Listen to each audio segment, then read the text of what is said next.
Alors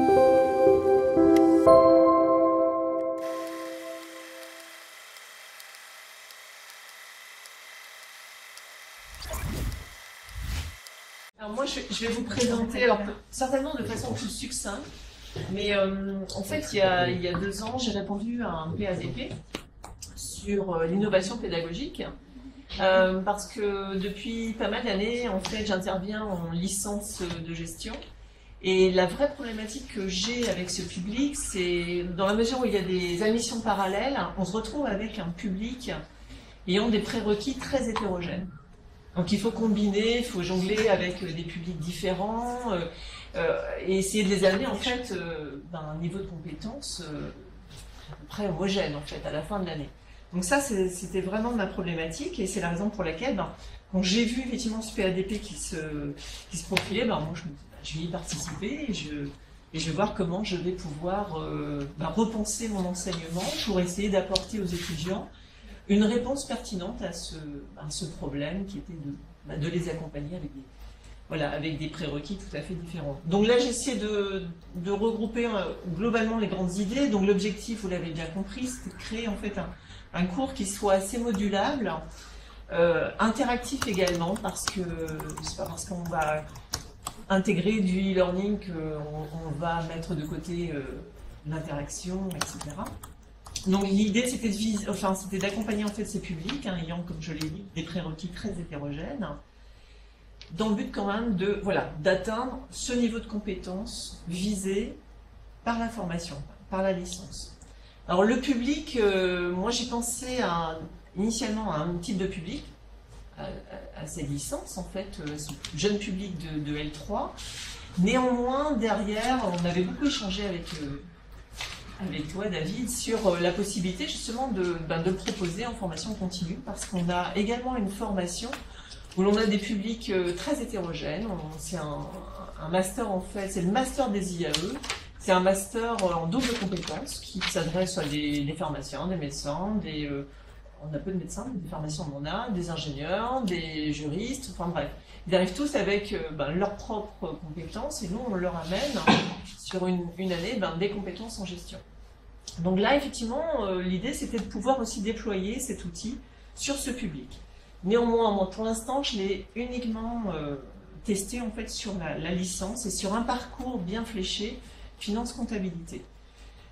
Alors le comment, eh bien l'idée c'était de repenser mon enseignement qui était le même pour tous. L'idée c'était justement d'individualiser un petit peu ces parcours, de proposer des clés d'entrée différentes, parce qu'ils n'ont pas tous évidemment les mêmes prérequis, et donc de leur proposer une progression pédagogique vraiment adaptée. Alors comment je l'ai fait? Alors l'idée c'était moi j'avais 3 gros chapitres avec une montée en compétences progressive, mais je n'avais pas en fait la consolidation des prérequis. Donc l'idée c'était justement de partir d'un point de départ pour certains et de reconstruire en fait ces prérequis, surtout de les consolider pour leur permettre assez rapidement de les amener sur un niveau dit intermédiaire, où là ils vont déjà se sentir un peu plus à l'aise et vont pouvoir évoluer un peu comme le public issu de l'IUT en fait. Et avec un dernier niveau que j'ai qualifié en fait d'expert, où là effectivement on atteint vraiment le niveau de compétence exigé à la fin de la formation. Donc là encore une fois on est en blended learning, c'est-à-dire que c'est un apprentissage mixte où on va effectivement jongler entre des séances chez eux en e-learning et puis du présentiel. Le présentiel là aussi il est très important parce qu'il permet de débriefer, permet de voir justement s'ils se sont bien appropriés les prérequis que j'ai essayé de reconstruire avec eux. Donc il a fallu repenser cet enseignement, il a fallu le scénariser. Alors je vous ai mis un petit peu la scénarisation, on l'avait vu ensemble, on l'avait fait aussi avec Tabata. Tabata m'avait donné aussi des clés. En fait, on partait d'un point de départ, donc j'ai 3 chapitres que j'ai repensés de la même façon. La déclinaison elle est la même. Le point de départ, c'est que je les rencontre en début d'année, on essaie de présenter ce module, la façon dont on va le faire ensemble, les objectifs, aussi les compétences à atteindre. Enfin bref, vraiment je présente de façon très claire ce module, ça dure 1 heure. Et je leur dis d'aller assez vite sur les tests de positionnement parce que, évidemment, ça c'est la clé d'entrée. En fonction de leurs résultats, eh bien, effectivement, il y aura 2 parcours. Alors, moi, je n'ai proposé que 2 parcours, des personnes qui ont finalement des prérequis assez faibles, hein, qu'il va falloir reconstruire, et d'autres qui sont suffisamment à l'aise, en fait, et qui peuvent directement aller sur déjà des supports de TD, etc. Donc là aussi c'est séquencé à distance, en présentiel. Alors voilà, je vous ai mis un code couleur, mais je ne vais pas tout reprendre. Mais l'idée c'est, on commence par des tests de positionnement. Donc ils construisent leurs prérequis, ils les consolident. Ensuite ils viennent en TD. Enfin, ils préparent le TD chez eux. Nous on débriefe ensemble aussi en TD. Il y a une évaluation aussi par les pairs qui est faite. Pas très bien marché, très honnêtement, mais bon. Ensuite, à l'issue de cela, donc, pour vérifier quand même que les prérequis sont bien, sont bien maîtrisés, ils ont quand même un test d'évaluation à repasser. En fait, c'est le même test. Hein. Moi, j'ai une banque de questions, on a une 50aine de questions. Et puis, voilà, ils se retestent et ça permet de voir justement s'il y a une progression, une vraie progression ou pas. Sinon, voilà, c'est à eux de reprendre ce module de prérequis et de le retravailler parce que c'est jugé insuffisant. Ensuite, eh bien, moi, je les retrouve tous en cours. Et là, on approfondit, on vise en fait plus les compétences en fait du diplôme. Et là, vraiment, je retrouve tout le groupe. Et normalement, voilà, c'est un petit peu plus homogène que par le passé, en termes de niveau. Ensuite, viennent les séquences aussi de TD, etc., de travaux de groupe, parce qu'on travaille aussi sur des vraies études de cas, hein, des cas d'entreprise. Ils travaillent en groupe, donc l'idée aussi c'est de pouvoir travailler avec d'autres camarades ayant aussi des niveaux hétérogènes, parce que là, par contre, je reconstitue des groupes, peu importe leur prérequis et la clé d'entrée dans le départ. Hein.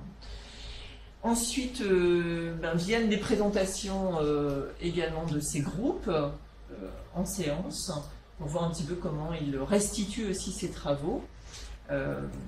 Et ensuite, on passe aussi à une évaluation contrôle continu. Donc vous voyez, voilà, je les accompagne, j'essaie de les accompagner le plus possible. Et là, on avait ensemble décomposé le travail étudiant et mon travail, moi aussi, pour que, voilà, il fallait que ce soit hyper bien cadencé pour se dire, à telle période, je dépose telle chose, je corrige, j'informe, enfin bref. Ça, pour moi, c'était extrêmement important de bien cadencer tout cela. Le dernier chapitre, qui est un chapitre expert, là par contre, on est plus sur du présentiel. Le distanciel, au final, il était plus pour ces 2 premiers chapitres, il fallait reconsolider les bases, en fait, chez certains.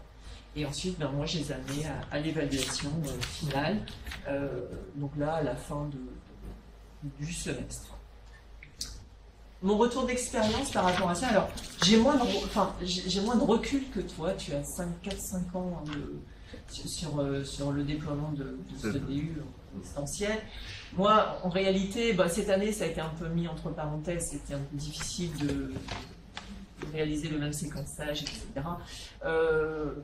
Je l'ai vraiment fait, en fait, pendant 1 an. Je l'ai vraiment testé sur une première année. Les points positifs, les voici, c'est que ça permet quand même d'individualiser les parcours à travers l'auto-évaluation, les tests de positionnement, les tests d'évaluation, en proposant aussi 2 parcours différenciés. J'aurais peut-être pu en proposer plus. Néanmoins, la promo étant de à peu près 30, ça ne sert à rien d'en créer un 3e. Ça facilite pour moi la réussite des étudiants ayant des prérequis effectivement plus fragiles. Ça, c'est le retour qu'ils m'ont fait. Ils se sont sentis un peu plus à l'aise avec finalement ces savoirs. L'intérêt aussi, c'est un apprentissage asynchrone. C'est ce que tu disais, en fait. Finalement, ils y vont quand ils sont plus disponibles. Voilà, je trouve que ça, ils ont trouvé très intéressant. Ouais. Donc, ils peuvent apprendre à leur propre rythme et c'est un véritable atout. Les passagers clandestins, on les repère beaucoup plus aussi, parce que dans la mesure où il y a des auto-évaluations, moi j'ai accès évidemment aux résultats, ça permet de voir aussi s'ils le font correctement ou pas, et ça m'a permis aussi de, voilà, de remonter les bretelles de certains en disant bah, là t'as rien fait là. Donc là il faut peut-être voilà, un peu plus t'investir sur le cours si tu veux que ça fonctionne. Donc ça j'ai trouvé ça intéressant. Et par ailleurs, ben, c'est un cours finalement mutualisable. Comme je le disais, je l'ai pour l'instant proposé aux licences, mais je pourrais tout à fait le déployer vers un public, et c'est ce qui va se faire d'ailleurs d'un public de master en double compétence.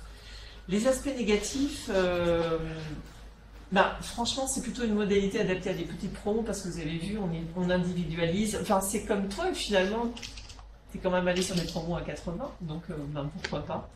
Faut peut-être repenser, moi c'est peut-être une croyance que j'ai par rapport à l'hybridation, en tout cas dans ce format-là. Investissement aussi assez lourd, j'avoue, il a fallu bien repenser le truc, et voilà, mettre de côté toutes mes croyances par rapport à l'enseignement, ben, c'est plus du tout la même façon d'être avec eux en face à face. Y compris mes collègues, en ce cas, ils disaient, mais t'es pas en présentiel, donc... J'ai dit, ben si, enfin non, mais je suis aussi avec eux. Donc il a fallu aussi discuter avec mes collègues pour qu'ils l'intègrent et pour qu'ils le comprennent en fait. Mais ils l'ont assez vite compris. Et comme je le disais, là, j'ai utilisé certains outils, ça n'a pas du tout fonctionné. L'évaluation par les pairs, ben, c'est des 20 pour tout le monde. Hein, pour moi, ou alors je l'ai mal fait, c'est à revoir. Et comme je le disais, j'ai pas non plus un retour d'expérience peut-être.